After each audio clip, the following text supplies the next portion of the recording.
கருப்பசுவாமிக்கு, கருப்பசுவாமிக்கு, கலியுகவரதன் கருப்பசுவாமிக்கு.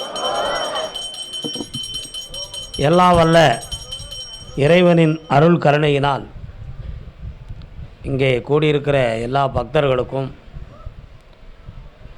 நம் திருக்கோயிலின் அருள் நிறைந்த காட்சிகளை எல்லாம் யூடியூப் சேனல் மூலமாக உலகமெங்கும் பார்த்து தனக்குள்ளே பிரார்த்தனை செய்து கொண்டிருக்கிற எல்லா பக்தர்களுக்கும் உங்களுடைய எண்ணங்கள் நிறைவேறி எந்த ஒரு இன்னல்கள் இல்லாமலும் நீங்கள் என்னாலும் உயர்ந்திருக்க வேண்டும் என்று சொல்லி உங்களுக்காக பிரார்த்தனை செய்து கொள்கிறேன்.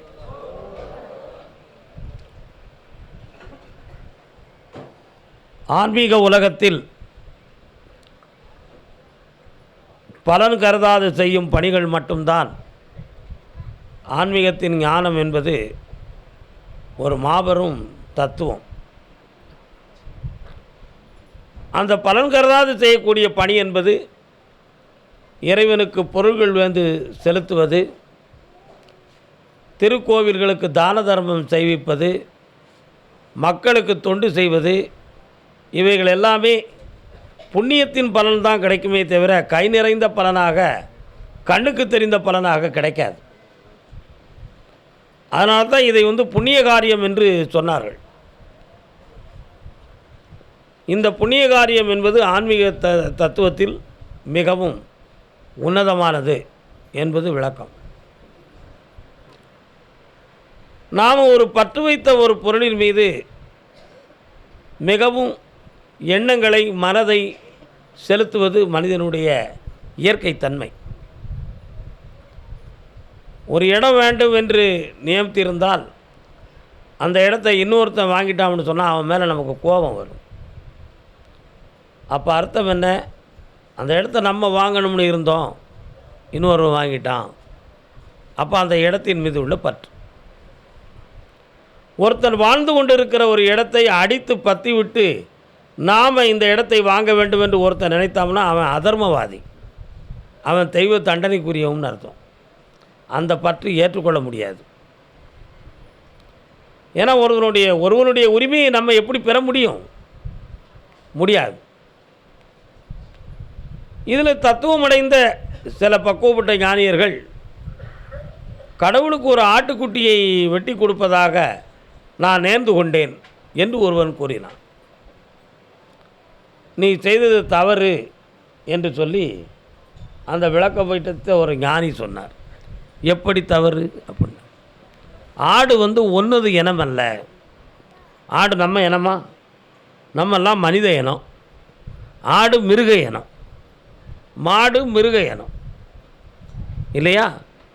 அப்போ இன்னொரு உயிர் அது அந்த உயிரை பலி கொடுக்கிறதுக்கு உனக்கு என்ன உரிமை இருக்குது?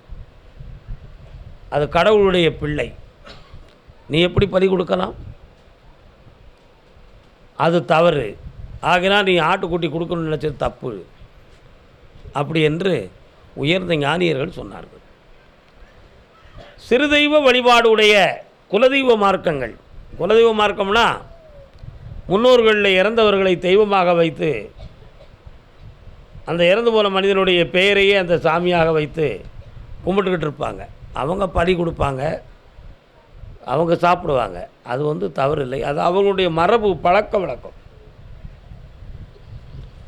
எங்கள் தாத்தாவுக்கு பேர் சுடலமாடன்.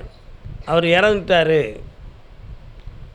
அவர் இறந்த நினைவு நாள் அன்னைக்கு அவர் ஆட்டுக்கறினால் விரும்பி சாப்பிடுவார். அதனால் நான் ஆடு வெட்டி சமைச்சி சாப்பிடணும்னு நினைக்கேன். ஆனால் என் குடும்பத்தில் 20 பேர் 25 பேர் இருக்கான், 1 கிலோ ஆட்டுக்கறி காணாது.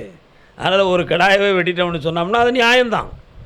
ஏன்னா அவனுடைய முன்னோர்களுக்கு அவங்க பலியிட்டு கும்பிட்றாங்க. ஆனால் கடவுளுக்கு பலியிட்டு கும்பிடக்கூடாது என்பது தான் நம்முடைய தத்துவம். அப்படின்னா அது கடவுளா? அது என்னதுன்னு கேட்டால் அது சிறு தெய்வங்கள், அதாவது இறந்து போன நினைவு சின்னங்கள். அப்படிப்பட்ட வழிபாடுகளில் அது ஒன்று. ஆனால் தன்னுடைய பற்றுக்காக இன்னொரு உயிரை வதைப்பது குற்றம் என்பது நம்முடைய ஆன்மீக ஞானிகளுடைய ஒரு பெரிய இது. ஒரு மனிதன் பட்டினத்தார்ட்ட போய் கேட்டான், சுவாமி, எந்த இனம் புரியாமலும் காரணம் இல்லாமலே என் உள்ளம் வருத்தப்பட்டுக்கிட்டு இருக்கு. நான் என்னுடைய மனைவி மக்களுக்கு செய்ய வேண்டிய எல்லா கடமைகளையுமே செய்து விட்டேன். இனி செய்வதற்கு ஒன்றுமில்லை. ஆனாலும் இனம் புரியாத ஒரு வேதனை, ஒரு பெரிய மனச்சுமை என் உள்ளத்தில் இருக்கு சுவாமி. என்ன காரணம்னு எனக்கு தெரியவில்லை அப்படின்னு பட்டினத்து சுவாமிகள்கிட்ட ஒருவர் போய் கேட்டார். அதுக்கு பட்டினத்தை அருமையாக சொன்னார். உன்னுடைய கடமைகளை நீ முடித்து விட்டாய். ஆனால் நீ யார் மீதாவது பற்று வைத்து யாரையும் காப்பாற்ற வேண்டும் என்று வாக்கு கொடுத்தாயா மகனே அப்படின்னு கேட்டார். ஆமாம், பக்கத்து வீட்டில் ஒரு நபர் மிகவும் உடல்நிலை பாதிக்கப்பட்டவர். அவரை யாரும் இல்லை என்று வருத்தப்படாதீர்கள், உங்களை நான் காப்பாற்றுகிறேன் என்று ஒரு வார்த்தையை சொன்னேன் சுவாமி. அதிலிருந்து அவர்களுக்கு தேவையான சேவைகளை செய்து கொண்டு இருக்கிறேன். அவர் மிகவும் இன்னல் படுகிறார், கஷ்டமடைந்து கொண்டு இருக்கிறார். ஆகையினால் அப்படின்னார். அதுக்கு பட்டினத்தார் சொன்னார், ஆகையினால் அவர் காலம் நிறைவேறாமல் அவருடைய இயலாமை உன் உணர்வுகளை தொட்ட காரணத்தினால் நீ இப்பொழுது நிம்மதி இழந்து இருக்கிறாய். அதனால்தான் பற்று வைக்காதே, பற்று வைப்பதை விட தானம் கொடுத்து விடுவது எவ்வளவோ நல்லது என்று நான் சொன்னேன்னார்.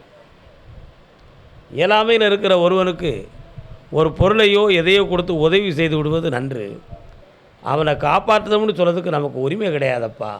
நீ உன்னையவே காப்பாற்ற முடியாமல் அலைகிறாயே, நீ எப்படி அவனை காப்பாற்ற முடியும் என்று பட்டினத்தார் சொன்னார். அதுக்கு அந்த அன்பு மனிதன் கேட்டான், மனிதனுக்கு மனிதன் உதவுவது தத்துவமும் தர்மமும் தானேன்னு கேட்டான். தத்துவம்தான், தர்மம்தான். ஏன் அதை மனதில் சுமையாக கருதினாய்? அதை நீ கடமையாக நினைத்திருந்தால் நீ வருத்தப்பட்டிருக்க மாட்டாய் அல்லவா? ஒன்று, அவனுக்கு உதவுவதை இந்த உலகத்தில் ஒரு கடமை என்றும் தெய்வீக தொண்டு என்றும் நினைத்தால் உன் மனதில் அழுத்தம் வரக்கூடாது, உன் மனதில் சுமை வரக்கூடாது. நீ பரிபூர்ணமாக அர்ப்பணம் செய்து அவனை நீ காப்பாற்றிவிட வேண்டும். ஆனால் அவருக்கு வருத்தப்படுகிறாரே, இதை நம்மை ஏற்றுக்கொண்டோமே என்ற ஒரு வேகம் வந்ததே, நீ ஏற்றுக்கொண்டதுக்கே பலனில்லாத ஒரு செயல். நீ என்ன செய்திருக்க வேண்டும்? இவனை காப்பாற்ற இறைவன் என்னை அனுப்பியிருக்கிறான், இந்த சேவையை அவனுக்கு செய்வோம் என்று சொல்லி கொஞ்சம் கூட வருத்தப்படாமல் நீ செய்திருக்க வேண்டும். அவனுக்கு செய்வதனால் நமக்கு நிம்மதி கிடைக்கும் என்ற ஒரு உள்மனம் உன் உள்ளத்தில் இருந்ததனால் அது உனக்கு ஒரு சுமையாக தெரிந்து விட்டது, உனக்கு வேதனையாக இப்போ இருக்கிறது. போ, 10 நாட்களுக்கு பிறகு உன் மனச்சுமை இறங்கிவிடும், மீண்டும் என்னை வந்து பார்ப்பாயாக. சில நாட்கள் கழித்தன. சுவாமிகள் சிந்தித்தார். ஒரு மனிதன் வந்து கேட்டதுக்கு நம்ம இப்படி பதிலெல்லாம் கூறினோமே, இந்த பதிலெல்லாம் சரிதானா? ஈசனே, என் வாக்கில் இருந்து பேசியது நீயா அல்லது நானே ஏதோ உளறி விட்டேனா? எனக்கு ஒன்று புரியாமல் இருக்கின்ற நேரத்தில் இவன் சுமை என் நெஞ்சத்தை தொட்டு விட்டது ஐயனேன்னார்.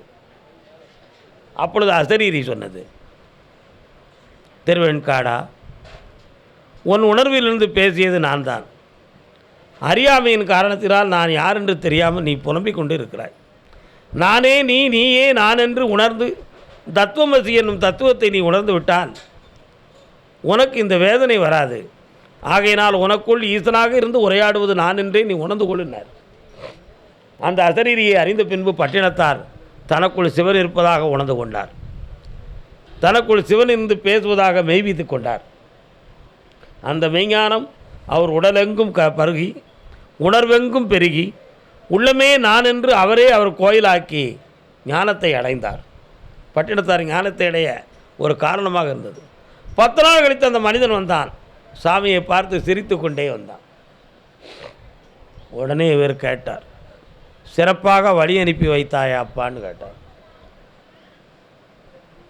சாமி எப்படி கேட்டார்?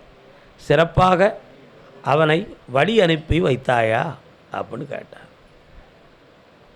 தலையை குனிந்தார். எப்படியோ அவர் விதி முடிந்து விட்டது சுவாமி. ஈமக்கிரிகைகளெல்லாம் முறையாக செய்து தெளித்து விட்டேன், இனி எனக்கு எந்த கடமையும் இல்லைன்னா. அதுக்கு அப்பொழுது சொன்னார், புரிகிறதா இப்பொழுது? அவருக்கு தொண்டு செய்வதையும் அவருக்கு உதவுவதையும் நீ புண்ணியம் என்று கருதி அதில் புண்ணியம் கிடைக்கும் என்று கருதி நீ செய்து கொண்டிருந்தாய். அப்படி செய்து கொண்டு இருந்தாலும் உன் மனம் அதை முழுமையாக ஏற்காமலே அந்த உதவியை செய்ததனால் உனக்கு அது ஒரு சுமையாக தெரிந்தது, அது ஒரு வேதனையாக தெரிந்தது. ஆனால் இன்று வேதநாயகன் அவனுடைய வேலையை முடித்து எடுத்து விட்டான். இப்பொழுது நீ நிம்மதியாகிவிட்டாய். அப்போ அவர் போன பின்பு உனக்கு ஒரு நிம்மதி கிடைத்திருக்கிறது என்றால் நீ அவரை சுமையாக நினைத்தது உண்மை என்று உணர்ந்து கொண்டாயான்னு கேட்டார். அதே போல் மனிதன் ஒரு சேவையை செய்வதற்கு முன்னால் இதை கடமையாக உயிர் மூச்சாக நாம் இதை செய்ய வேண்டும் என்ற திண்டமான எண்ணத்தோடு செய்தான் என்றால் அது அவனுக்கு சுமையாக தெரியாது, அது ஒரு வேதனை உணர்வாக அவனுக்கு இருக்காது. எத்தனையோ இடத்தில் தகப்பனை இழந்து தாய் தன்னந்தனியில் வாடுகிற பொழுது மகன் தன் அம்மா பொம்பளை என்று தெரிந்து கொள்ளாமல் கூட தன்னுடைய தாய்க்கு சேவை செய்யக்கூடிய மகன்களை பார்த்திருக்கிறோம். இறுதி மூச்சு வரை குளிக்க வைத்து கைகால் கழுவி சாப்பிட வைத்து அவளுக்கு தொண்டு செய்வதே கடமை என்று இருக்கின்ற பிள்ளைகளையும் பார்த்திருக்கிறோம். இந்த உலகில் அனாதை ஆசிரமங்களில் சம்பளத்துக்காகவே உதவி செய்து கொண்டிருந்தாலும் அந்த சேவையை செய்து கொண்டிருக்கிற அவர்களுக்கும் கூட பாதி புண்ணியம் கிடைக்கும் என்பது சுவாமி விவேகானந்தருடைய வாக்கு.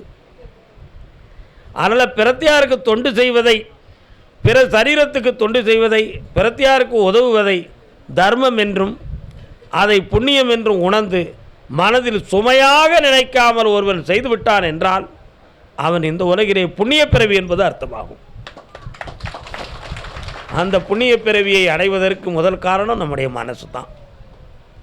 இந்த மனதை அர்ப்பணம் செய்ய வேண்டும், இந்த மனதை தூய்மையாக வைத்திருந்து சேவை செய்ய வேண்டும். அந்த சேவைக்கு இறைவனே இறங்கி வருவான் என்பதுதான் உண்மையானதாகும். ஆகையினால் எல்லோருடைய மனமும் ஒரு வளையத்துக்கு இன்னொரு வளையம் தொடர்பு இருந்தால் அது சங்கிலி, அப்படி தானே? ஒரு வளையமும் இன்னொரு வளையமும் தொடர்ந்தால் சங்கிலி ஆயிரும். சங்கிலியால் மலையை கட்டி இழுக்கலாம், அவ்வளோ பெரிய வலிமையானது. அதுபோல் ஒரு மனிதனுக்கு ஒரு மனிதன் தொண்டு செய்து தொடர்ந்து கொண்டான் என்றால் இந்த உலகம் தர்ம பூமியாக விளங்கும்.